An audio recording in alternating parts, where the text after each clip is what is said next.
Hey guys, so I haven't put out a video for a while because I just have too many projects going on right now. But I did write a couple articles, and I wrote one about why I'm bearish on Ethereum in the short to medium term, at least. Long term, I really don't know. And I also wrote about sort of a review of alternative layer ones. I got some questions on these things, but to be honest, I haven't found too many interesting questions because either people are complaining about that I didn't write enough or didn't mention at all about their favorite alternative layer ones, you know, and also, or they are complaining about I'm being too negative on Ethereum. So I don't find either of these very intellectually interesting. But I will pick some questions nonetheless, okay, and we can talk about them.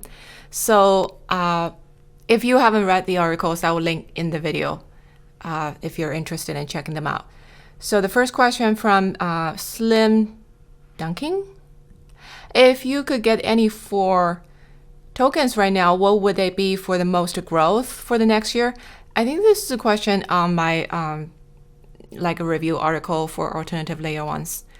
So this may be a little bit surprising because if I think about this question, it's probably none of the tokens that I've mentioned in that article, because that article, like I spent a lot of time writing about in that article about the alternative layer ones that are essentially already pretty established. Solana, Terra Luna, and Avalanche. And I mentioned some of the layer twos, some of the layer ones that are second tier that are up and coming, right? But if you ask me what would be the most growth for next year, I don't think that will be most of the things that I mentioned in that article, because the Soluna VAX, if you think about, yes, they have grown a whole lot in the past year, but they're no longer in the price discovery phase, right? I really like them. I think they're a good long-term investment. But if you're asking me what would be the most growth in the next year, my first thought would be it would not be those. So if I look at things that are in my portfolio right now, keep in mind there are so many tokens out there, so many projects out there, and there are definitely projects that I don't know at all. Okay, so I'm not saying that outside of these other projects are not going to grow. That's definitely not true. So, but it just like things that I'm already holding right now, I would say the four things I'm looking to have the biggest growth would be DeFi Kingdom, which is the Jewel token, would be number one. Number two would be the OCT, which is the Octopus Network, which is a layer two on Near. And the third one would be FXS, which is the token, which is the governance token that supports the Algo Stablecoin called Frex. And the fourth one is Juno, which is you can think of it as a layer two on Cosmos, built on Cosmos. So both Octopus and Juno are sort of a place on, interoperability and cross-chain communication kind of project. So why do I expect these to grow more this year? First of all, DeFi Kingdom, I really like it because first of all, let's backtrack, one step back, okay? So a while ago, I wrote about the investment themes that I'm most bullish about for this year, which are three. Number one is blockchain gaming or traditional gaming that uses some kind of blockchain component. And number two is interoperability and multi-chain solutions. And number three is alternative layer ones and layer twos, okay? So those are, broadly three things I'm most, looking to find projects in. And I probably should add a addendum.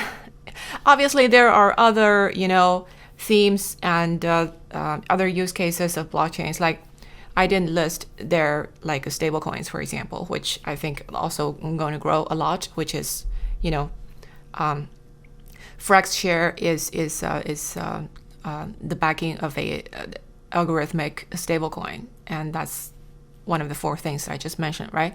But the other things in this list is either blockchain gaming or multi-chain interoperability solutions, things like that. So so go back to my 4 token list. DFK I really like. I think they can grow a whole lot because they're the first. I wouldn't say they're the first one, but they're the first successful integrations that I've seen to combine a gaming aspect and the DeFi aspect. And there is a addictive component to the kind of strategy gaming component that they built into the project. And they are very soon expanding to Avalanche and expanding to other chains. So they can become, a cross-chain DeFi protocol with a gaming component that is highly addictive. So from that point of view, I really like the project. People who are running this is very smart. Okay, so you probably all know how I feel about Axie Infinity. So I feel very differently about DeFi Kingdoms. The thing I worry about this is, I wouldn't say worry, but it's something to watch out for. Is like, because the blockchain, most of the blockchain projects, it's mostly open source, right? Everybody can copy and paste.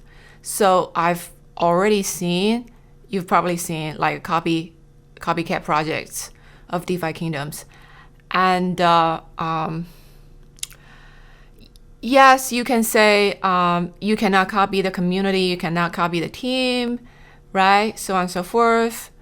Those are all true, but still, this is not a this idea, of combining gaming and DeFi is a pretty transferable idea. So what I feel like you need to look out for is like a situation similar to Olympus DAO can happen. Once Olympus got so popular, you saw like thousands of copycats springing up, and even to this day, right? The newest ones I just bought actually. So I think if that starts happening more, which I think will definitely happen, that is going to reduce the momentum of DFK. It's going to take away some of it. If we are being honest, even though you can say projects, team, community are not copyable. So, but still, I'm quite optimistic on the project and on the execution of their team. I do think they need to try to expand to as many chains as possible and become too big to fail. I think that is one thing that Olympus should have done sooner, is to expand to other chains. But it's easier for me to say because I'm not in the team, I'm not in execution, right? Because these things are actually difficult. So that's first one. Number 2 is Octopus Network. It's really small, but it's basically using Near as the security layer to build app specific chains. It's a layer 2 on Near. That's what it does. So so for me, I think this can grow a whole lot. I don't know how big it can get, but I think it can grow a whole lot because the base is very, very small, and this is there is a market need for this in terms of this is one more feasible approach to scale, is to have app specific chains with some shared security to make it, so basically what they do is to make it very cheap and very easy to deploy these app specific chains building on a layer 1 as security layer. So you see, like, actually a lot of the alternative layer ones, they have similar solutions, right? You have subnets in Avalanche and Near. You have these app chains, and Cosmos, obviously. You can build additional chains on Cosmos, and they have some they have better interoperability solutions pushing out this year. So all of these have different approaches to modularity, how to build modular blockchain scaling. So I'm interested in this one. It's just because it's the smallest, and it's the newest, and it's starting to get some traction. So if you're asking me which is going to grow more percentage-wise, then it's from that point of view, I'm optimistic about this one. FXS, so FrexShare, is the stable coin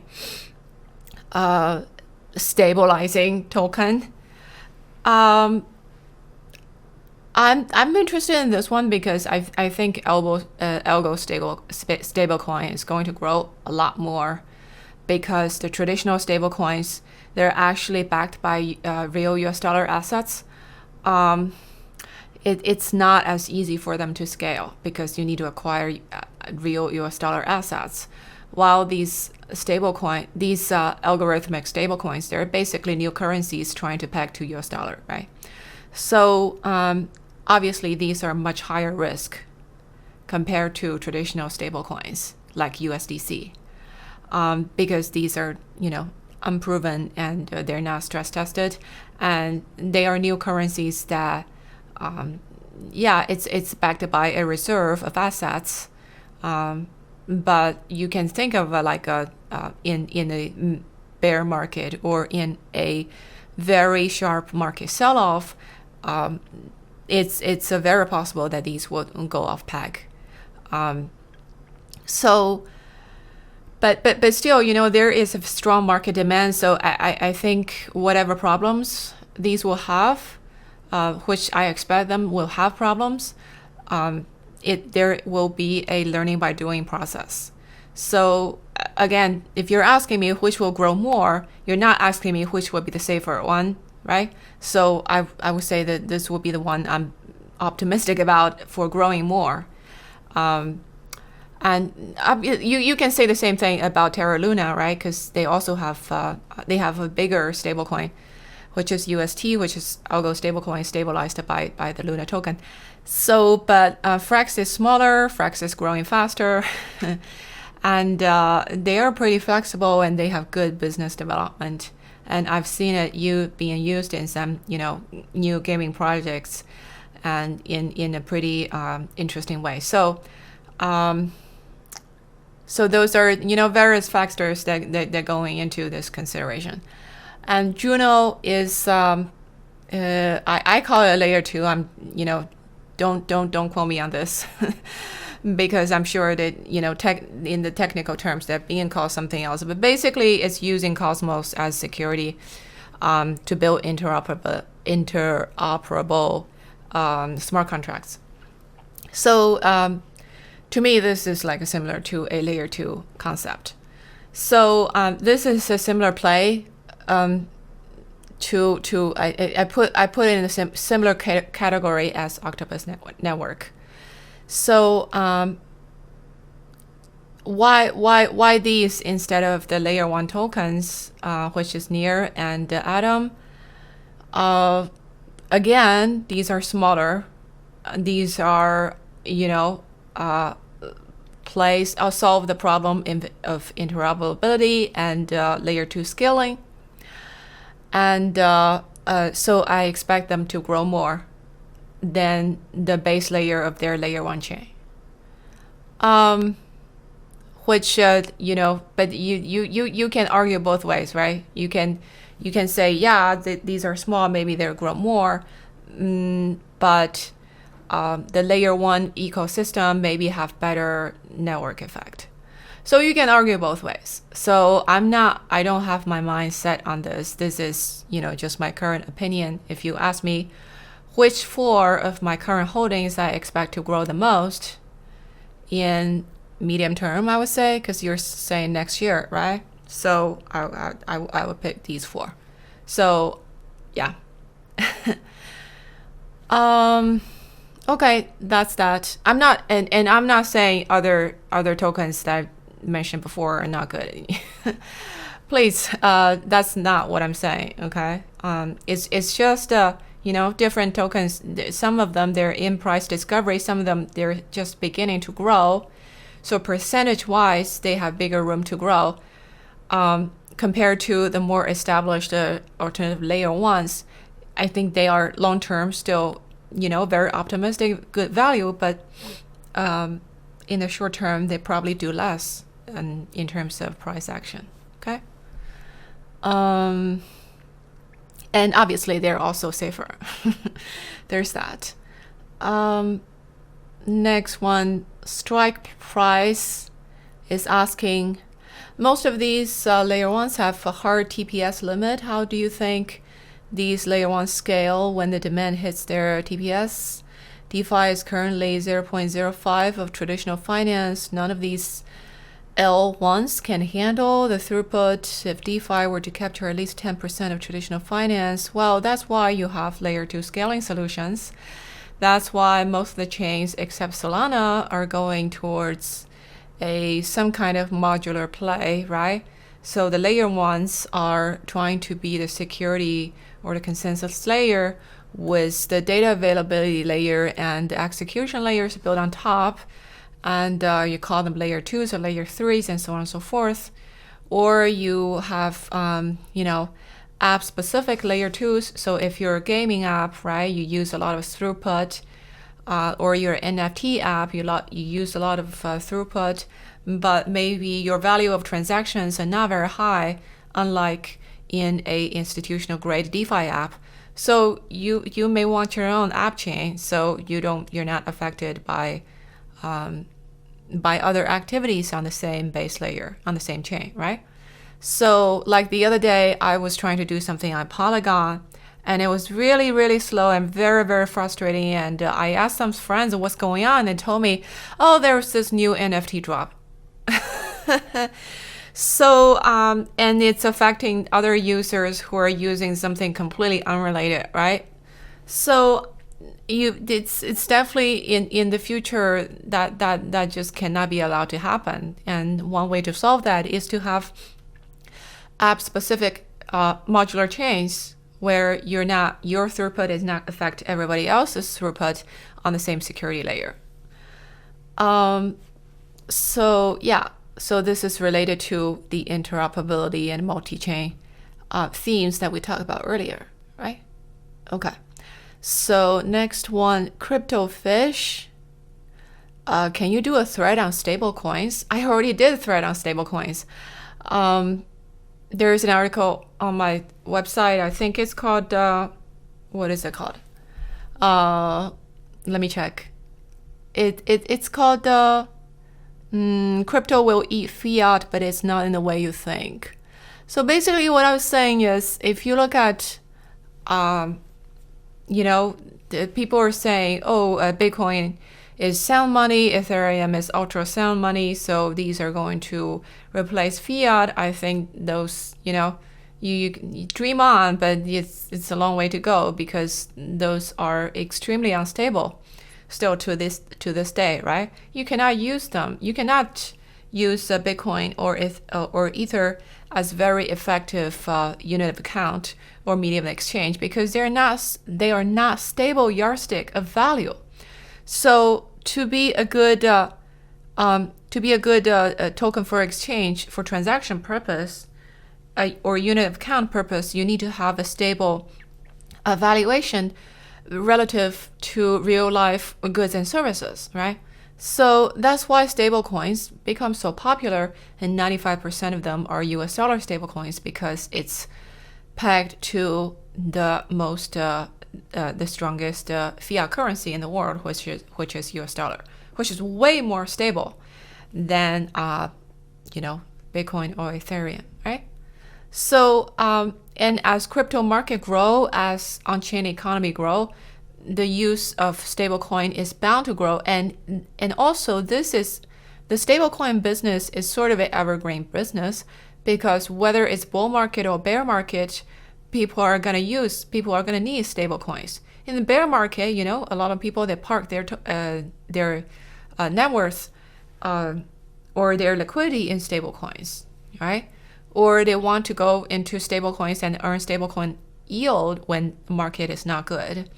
And also, you always have short-term transactions that need to use stablecoins. And in the bull market, the whole market is going up, and the stablecoin, you know, go along with it. So it's sort of an evergreen business.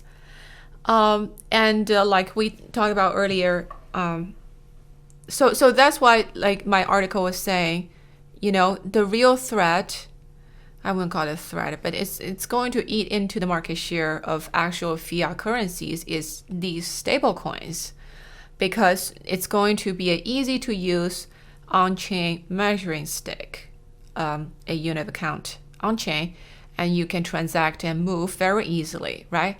So including all these cross-border transactions, I don't even know why people are, you know, arguing back and forth about what kind of technology we should use for cross-border transactions anymore, because, you know, you just, you know, transact with stable coins. It takes seconds, right? So it's just I think it's just an outdated discussion right now.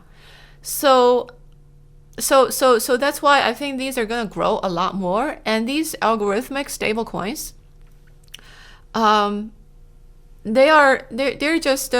much easier to scale compared to the traditional dollar-backed stable coins like Tether and the USDC, right? So the downside, like we already talked about, is you don't know how stable they are because they're so young, right?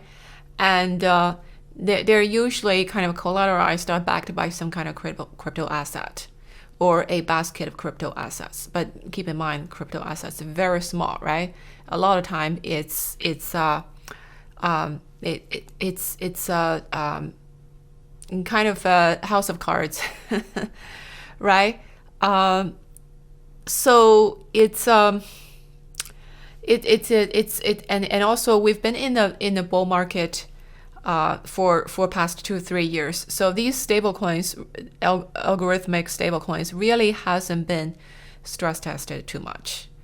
But still, you know, I think the upside is bigger than the risk of downside. So if you look at currently the leading Algo Stablecoins, which is UST and MIM. MIM stands for what? Magic Internet Money, right? And the Frax. So these are the bigger ones, and I expect these to grow a whole lot more. So I don't know if that's what you're asking. Can you do a thread on stable coins? But those are my thoughts on stable coins. Okay. So, all right. Next one from Mark. Are you familiar with the triple halving theory for Ether put forth by Squish Chaos? Would be great to get your take on this point for ETH future. So yeah, okay. So this is a question on my article about why I'm bearish about Ethereum in short to medium term. So just to recap, why I'm being bearish on Ethereum, because as you know, the past half a year, Ethereum, actual usage has not grown. Okay, if you look at the active users on Ethereum, it's actually even lower than the peak in 2017. Why? Because everybody knows it's super expensive to use Ethereum because the network right now is not built to scale. You only have like 15 transactions per second, right? So that's why it's giving opportunities to these cheaper and faster alternative layer ones like Solana, Avalanche, and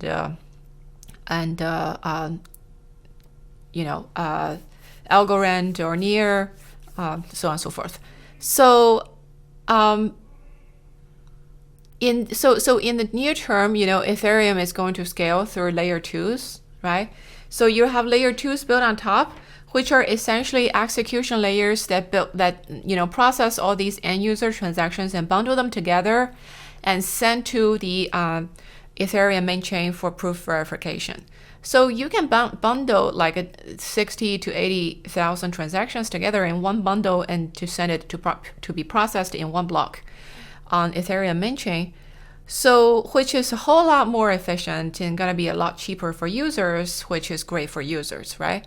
But in the short term, it's not so great for Ethereum because that means in the short term, you're gonna see this valley essentially further drop of demand for block space on Ethereum layer 1, which is like less demand associated with it, is less demand for Ether token. And the transaction fee demand for Ether is the fundamental economic demand for Ether token, and that is a strong factor to support its price, right? So in the short term, you see Ethereum layer 1 demand, like transaction demand, gradually like a downward sloping, like declining. And with Ethereum layer 2 is built on top, you have you have part of the user transactions migrate to user layer 2, right? Because part of at least initially, the user bases are going to come from Ethereum main chain. That's a big part of it. But at the same time, the layer 2s are not handling so big a volume of transaction that they will fully occupy the layer 1 Ethereum block space, right? So in this trend, you see in this transaction as layer 1 end user activity go down, but layer 2 end user activities are not picking up so much to make up for the user activity that is taking away from Ethereum layer 1. You're gonna see a trough in the activity demand, in activity level, and associated with it Ether demand, right? So that is basically the bear case. So and in the past 6 months, you have not seen much of price action from Ether. I think this is a big reason. If not for the in August we introduced the token burn, right? You're burning part of the transaction fees on Ethereum layer 1 and kind of reduce the supply in that way. If not for that change, you probably see more slip in Ether price. And obviously there are other reasons as well, wherein this goes into a much longer discussion, because there are also external factor, because there is less of a speculative demand coming from outside, because for these bigger market caps like Bitcoin and Ethereum in particular, its prices is, yes, the Ethereum price is supported by on-chain activity demand, but it's also a lot of it is speculative demand, right? So that relies on new money flowing into crypto space, because Bitcoin and Ethereum are the gateway drugs of new participants in the space. That's what you buy, right off the bat after you come into crypto, right? So because the new money flow into the crypto space has been, I wouldn't call it tapering off. Obviously, there's always new money coming into crypto, but there's no acceleration of new money coming into crypto. And this is against a bigger macro backdrop.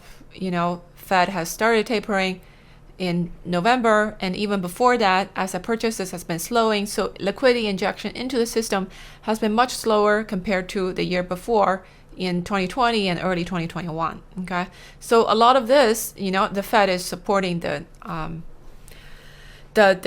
demand for risk assets. So with that macro picture changing, you're not seeing an acceleration of new money coming into crypto. So that's an additional reason for why Bitcoin Ether price is not picking up. But I kind of digressed a little bit. but there's also this Ether on-chain activity demand that is not supporting its price, right? So in that sense, I'm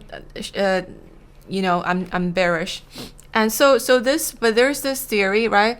It says what is the triple halving theory, someone wrote about a while ago, which is like Squiz Cares. I don't know what his real name is, but it's a smart guy. So he basically says, Ethereum is going to transition to proof of stake, right? So that means once you transition to proof of stake, you actually need to stake your token to lock it up in order to become a validator on chain. So it's going to lock up so much ETH that you're going to, drop the ETH supply so big, and that's going to, bump up the ETH price like twice the extent compared to the Bitcoin halving event. Okay, so that's the theory. So what's my opinion about this?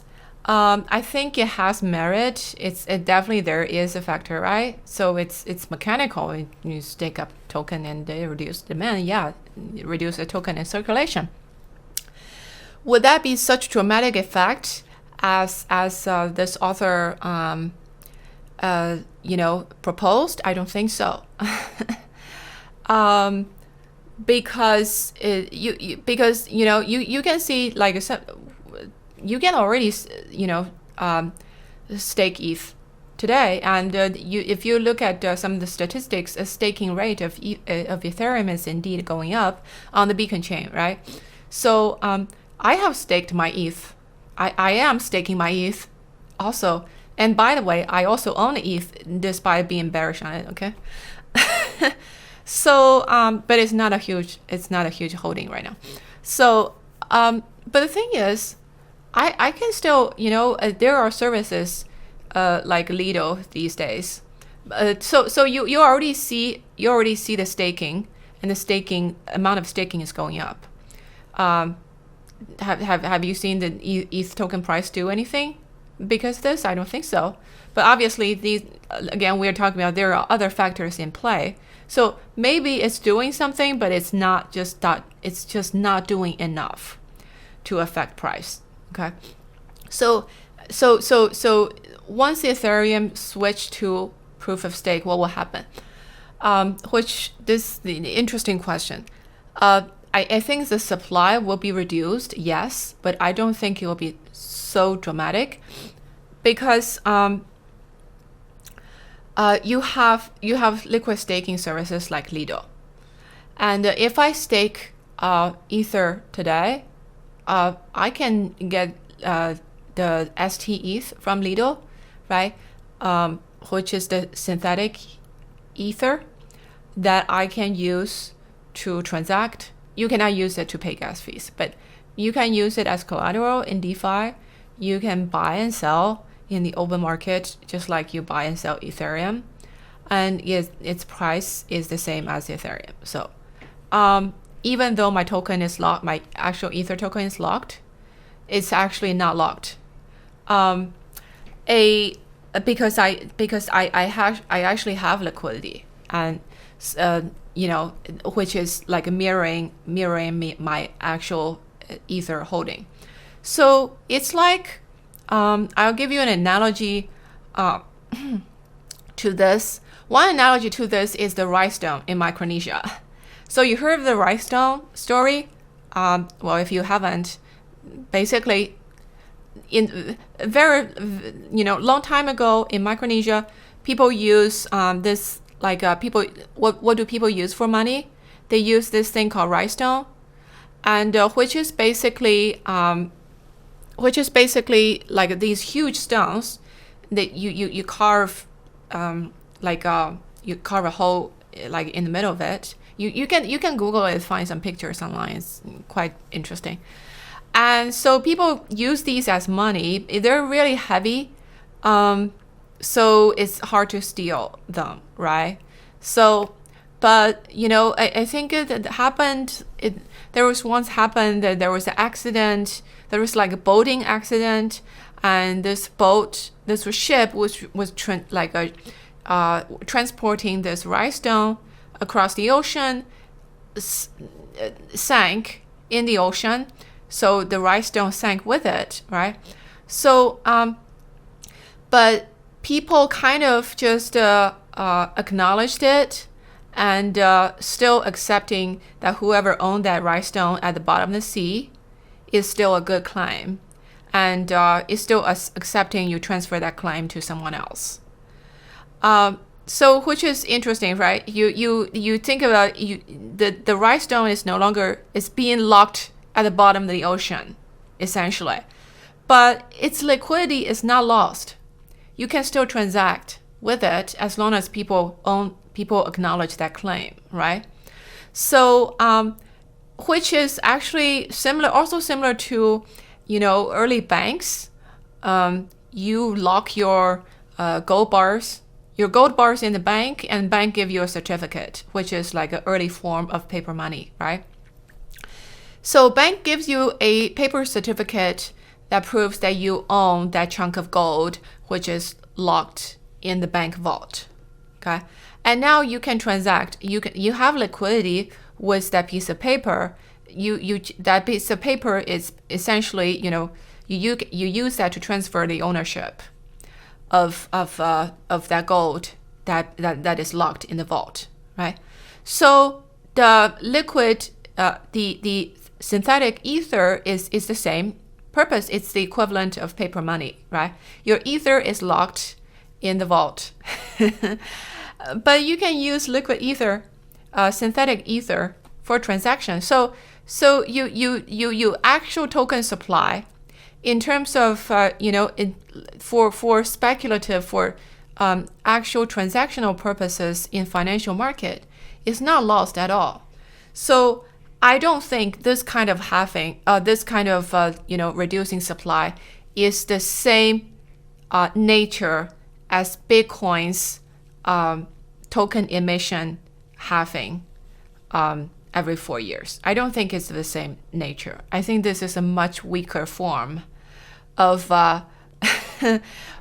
reducing supply compared to the Bitcoin halving. So, but I do expect it to have some impact.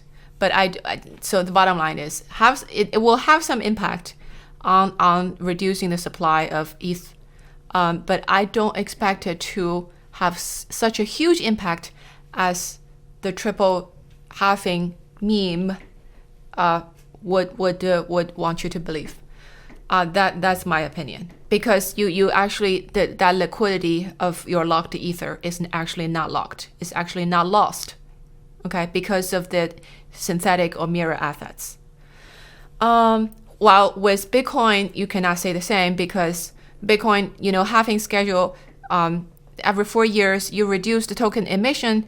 You do not have a mirror asset that mirrors the Bitcoin that is not being issued at all. So there's that. So okay, so that's that question.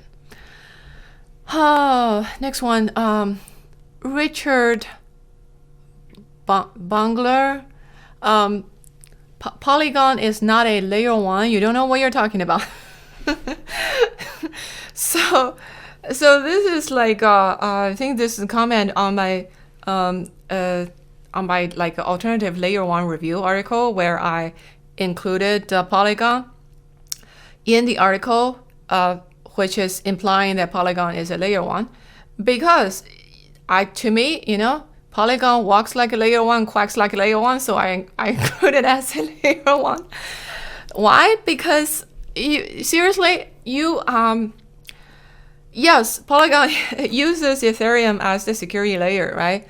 Which is actually no longer entirely true, because Polygon is transitioning to also the modular app chain kind of design, and they have the option to have the Polygon specific set of validators that you can use to in order to be the validator, to be like borrowed validators for your app chains built on a Polygon, instead of using the Ethereum validators. So now you have options on Polygon too. But to me, as an investor, I'm not like a technology purist, okay?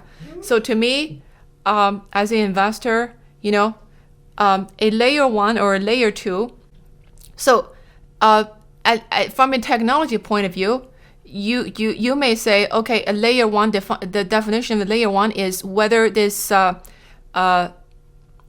this layer of the blockchain implements its own consensus mechanism, right? So that would be like technically you differentiate whether that's a layer 1 or not.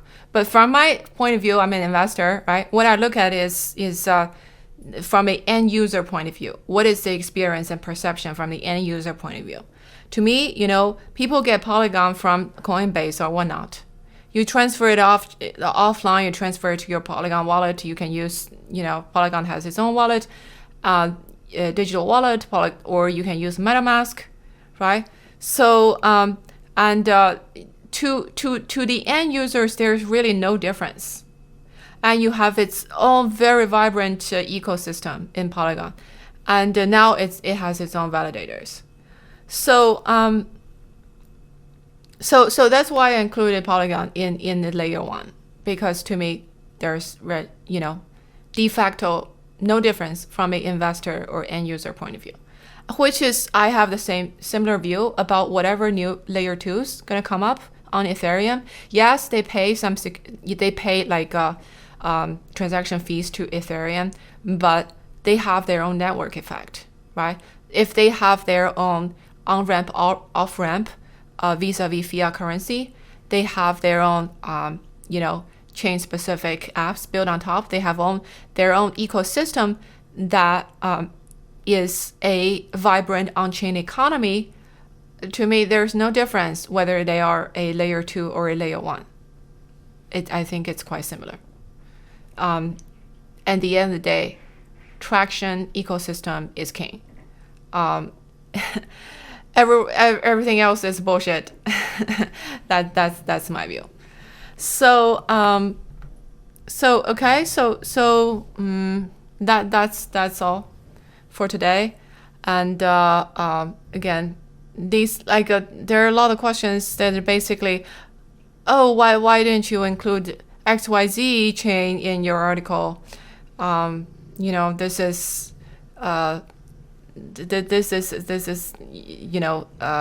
absolutely unfair, or things like that. Fine, I'm not saying that chains that are not included in my article are not investment worthy. That's not what I'm saying. Okay, so if you want to invest in those, go ahead. But this is my article. Okay, I pick the ones that I like. That's all for today. By the way, I have so if you're watching this on YouTube, I think I said it on Twitter the other day, but I don't think I sent this to my email list. So basically, I'm like auto converting my YouTube channels into a podcast. So now you can also find these videos on, Spotify, Apple Podcasts, Google Podcasts. Just search Tasha Labs in your podcast apps. So, you can find an audio version of this if you want to listen on the go or things like that. Okay. Thanks. Talk to you later. Bye.